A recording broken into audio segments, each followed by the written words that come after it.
वाळूचेही कण रगडिता तेलही गळे या उक्तीप्रमाणे आयुष्यामध्ये तुम्हाला काही यश संपादन करायचं असेल तर त्याला एकमेव पर्याय असतो तो म्हणजे कष्ट.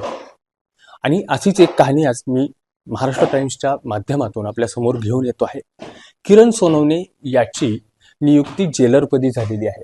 जेमतेम 2 एकर शेत असलेला मुलगा आज जेलर झालाय. काय सांगशील, कसा प्रवास होता? माझं शिक्षण ग्रामीण भागात झालं, जिल्हा परिषद पर्यंत ग्रामीण भागात झालं शिक्षण. त्याच्यानंतर काही तर करायचं ध्येय होतं असं मनामध्ये. मग त्याच्यानंतर मी लातूरला आलो. लातूरला मित्र आपले संगत सोबत चांगले होते मित्र. स्पर्धा परीक्षेचा क्लास केले. त्याच्यानंतर परीक्षेला सुरुवात झाली. पहिल्या प्रयत्नामध्ये थोडं लांबून सोडालो, पण दुसरा प्रयत्न केलो. दुसऱ्या प्रयत्नात 2 मार्कांना रिझल्ट गेला. पण तरी पण म्हणलं आता कष्ट करायचंच. जे एकच ध्येय होते की आपल्याला पदवी मिळायची, कोणते पण आपल्याला पद मिळायचे. शेवटपर्यंत मी लढत राहिलो. पद भेटलं. काय पद मिळाले तुला? पद मिळालं, जेल पोलीसचं भेटलं. कुठं पोस्टिंग आहे? पोस्टिंग औरंगाबादला पोस्टिंग झाली. संभाजीनगर. संभाजीनगर पोस्टिंग झाली. ओके. बरं, तुझ्या आई वडिलांचं मी असं ऐकलेलं आहे की ते मजुरी करतात, हो. लोकांच्या शेतामध्ये जातात. हो. तर त्यांची साथ कशी होती? त्यांची साथ व्यवस्थित साथ होती. म्हणजे त्यांनी कधीच मला त्रास दिला नाही. म्हणजे जरी 1-2 मार्कांना रिझल्ट गेला तर त्यांनी कधी मला विचारलं नाही बा तू करत राहा, ह्या वेळेस नाही तर पुढल्या वेळेस होईल. त्यांनी सतत साथ दिलीत मला. बरं, तुझ्या आयुष्यातलं रोल मॉडेल कोण आहे? माझे मित्र. बरं, साथ दिली? हो, मित्र एक नंबर साथ दिली. यासोबत आता तू असं सांगितलंस बोलत बोलत की 2 मार्कांनी एकदा पोस्ट गेली. ती कोणती पोस्ट होती आणि त्यावेळी तिथून तू कसा उभा राहिलास? त्यावेळेस हेच पोलीस होती, पोलिसाचीच पोस्ट होती. मग घरच्यांची साथ, मित्रांची साथ, त्यांनी बी मला प्रोत्साहन देत गेले. होत राहते, एखाद्या वेळेस नापास झाला म्हणजे काय नाही. त्याच्यानंतर डबल ट्राय करत गेलो, प्रयत्न केलो, प्रयत्नाला फळ भेटलं मला. याच सोबत अजून तुझ्या आई वडिलांचं तर श्रेय तू सांगितलंस, मित्रांचं श्रेय सांगितलंस, पण किती वेळ अभ्यास करायचा दिवसात, किती वेळ अभ्यासाला दिला, काय नाही? आज सोशल मीडियाचं युग आहे, पण हातात पुस्तक किती वेळ? कमीत कमी 8 ते 10 तास अभ्यास केलो आम्ही. आमचा ग्रुप असा होता की म्हणजे टाइमपास करायचा ग्रुपच नव्हता आमचा. फक्त अभ्यास आणि प्रॅक्टिस, या 2च गोष्टी आमच्यासाठी. आमच्या सोबतचे मित्र व्यवस्थित सगळे चांगले होते, संगत व्यवस्थित होती आमची. म्हणजे दुसऱ्या गोष्टीला आम्ही कधी वेळ दिलाच नाही. जे महत्वाचा वेळ होता ते महत्वाच्या टायमिंगलाच वेळ दिला आम्ही. बरं, आता हे जे यश तुला मिळालेलं आहे याचं श्रेय कुणाला देशील? याचं श्रेय आधी आई वडील, पुन्हा गुरु, माझी सोबतची संगती मित्र, त्याच्यानंतर मी स्वतः.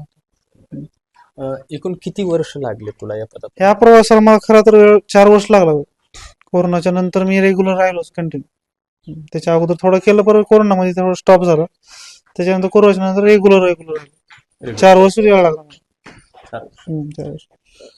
बरं, आता तुझ्यासारखे अनेक लोक स्पर्धा परीक्षेची तयारी करतायत, तर त्यांच्यासाठी काय संदेश देशील? त्यांच्यासाठी एकच सांग, प्रयत्न सोडायचा नाही. शेवटपर्यंत कधी ना कधी तुम्हाला यश भेटते. हो, आज नापास झाला म्हणजे उद्या नापास होईल असं सांगता येत नाही. वेळ आली की आपल्याला फळ 100% भेटते. फक्त आपण प्रामाणिकपणे कष्ट करत राहायचं, स्वतःशी प्रामाणिक राहायचं. आणि दुसरी गोष्ट, संगत आपली चांगली पाहिजे. आपण कुणाच्या सहवासात आहोत हे महत्वाचा रिझल्ट काम करते. आपण 4 माणसं चांगलेच राहिलं तर आपला रिझल्ट 100% राहते. असं दुसऱ्या संगतीमध्ये जर गेलो तर आपल्याला यश भेटणार नाही. आपलं सोबत कोण आहे हे महत्वाचं आहे. मेन पॉईंट तेच आहे, आपलं संगत कोण आहे हे महत्वाचं आहे.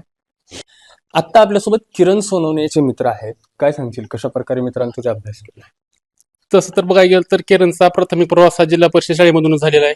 तसं तर किरण पहिल्यापासूनच म्हणजे हुशार होता. त्याच्यात तरी काहीतरी करून दाखवण्याची कला होती आणि काहीतरी घडण्याचं एक आदर्श म्हणजे कोणातरी तो डोळ्यासमोर ठेवून त्याला काहीतरी घडायचं होतं. नेमकंच जिल्हा परिषद शिक्षण पार करून तो 8वी-9वीला गावाबाहेर पडला. 10वीमध्ये घवघवीत यश संपादन करून MPSC UPSC करून काहीतरी स्वतःचं करिअर घडण्यानं त्याचं फोकस केलं. लातूरला 2 वर्ष कोरोनामध्ये अशीच गेली त्यांची. काहीतरी घडायचं होतं पण कोरोनामध्ये 2 वर्ष गेली. त्या काळामध्ये मग तो घरात बसून अभ्यास करायचा का काय करायचं? जिद्द एकच, काहीतरी घडायचंय. पर्याय एकच, अभ्यास करणे. आणि एकच ठरवलं होतं की कष्टाशिवाय पर्याय नाही. काहीतरी करून दाखवण्याची जिद्द किरणच्या मनात होती आणि तिने ती खरं ती सत्यात उतरवली. आज तुला आनंद होतो?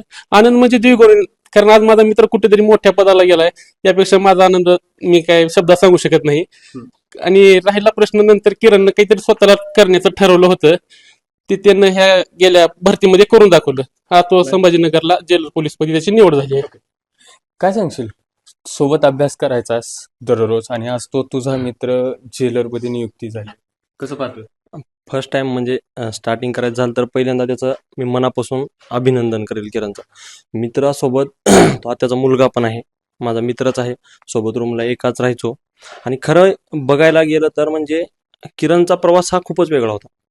म्हणजे सकाळी लवकर उठणं, त्याच्यानंतर सकाळी 4ला उठायचं, परत ग्राउंड करायचा आणि 6पर्यंत रिटर्न यायचा आणि 6 वाजता जे बसायचं अभ्यासाला तर रात्री 10 वाजेपर्यंत, 9 वाजेपर्यंत, 11 वाजेपर्यंत, मग कुण्या दिवशी 12-12, 1-1 पर्यंत. म्हणजे जोपर्यंत दिवसाचं टार्गेट कंप्लीट नाही व्हायचं तोपर्यंत मग कोणच हटायचं नाही. ग्राउंड करणारा एकमेव विद्यार्थी होता.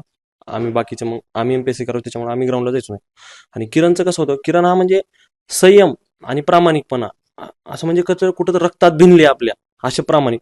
म्हणजे असं उठलं सकाळी 7 वाजता असं उठून बघितलं इकडे किरण पुस्तक वाचत बसलेला दिसायचाच. मग किरण कितीला उठल तास 4 वाजता उठल परत वाटत करायला.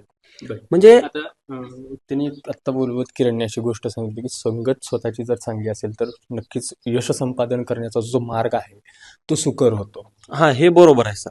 म्हणजे काय माहिती आहे का, आता आमच्या ग्रुपमध्ये बघा आम्ही 4च मुलं, एक भाऊ PSI झाला, किरण दुसरा, मी एक आणि अजून एक मित्र आहे जो की चुलतच भाऊ आहे. आज चौघांचा पण सर शेड्यूल ठरलेला, एकच करायचं तर एकच करायचं. म्हणजे चहाला जायचंय सोबत जायचंय, पाणी प्यायचंय सोबत प्यायचं, जेवण करायचं सोबत करायचं. शेड्यूल ठरला सर. मिनिमम अभ्यास आमचा 11 तास व्हायचा minimum per day. Per day. बर. आता शेड्यूल कसा असायचा, अगोदर किरण लातूरात राहायचा, आम्ही गावाकडून येणं जाणं करायचो. सकाळी 7 वाजेपर्यंत मग गावात आम्ही लातूरात पोहोचलेलो असायचो संध्याकाळी 7 पर्यंत. मग तिथून जे सकाळी 7ला गेलो एकदा ते किरण सोबतच, मग नंतर तर सोबत रूम केली आणि मग सोबतच सुरू केला प्रवास. सकाळी 7ला रिडिंगवर जायचा, संध्याकाळी 11ला रिटर्न यायचा. थोडंसं संध्याकाळी 11 ते आमचा टाइमपासचा टाइमच असायचा संध्याकाळी 11 ते 11:30. ह्या व्यतिरिक्त आम्ही एवढंच बोलायचो सोबत असून पण आम्ही अर्धा तासच बोलायचो एकमेकाला. हसी मजाक जे काही आहे ते आमचा अर्धा तास असायचा त्या दिवसात. तर या स्वरूपाने किरणने केलेला जो अभ्यास आहे आणि त्याची जी जिद्द होती काही करून दाखवण्याची ती आता त्याच्या मित्रांनी आपल्याला सांगितलेली आहे. यश संपादन करायचं असेल तर कष्ट हा एकमेव पर्याय आहे असा आत्ता संदेश किरण सोनवणे यांनी दिलेला आहे. Rishikesh Holikar, Maharashtra Times online, Dagadwadi, Latur.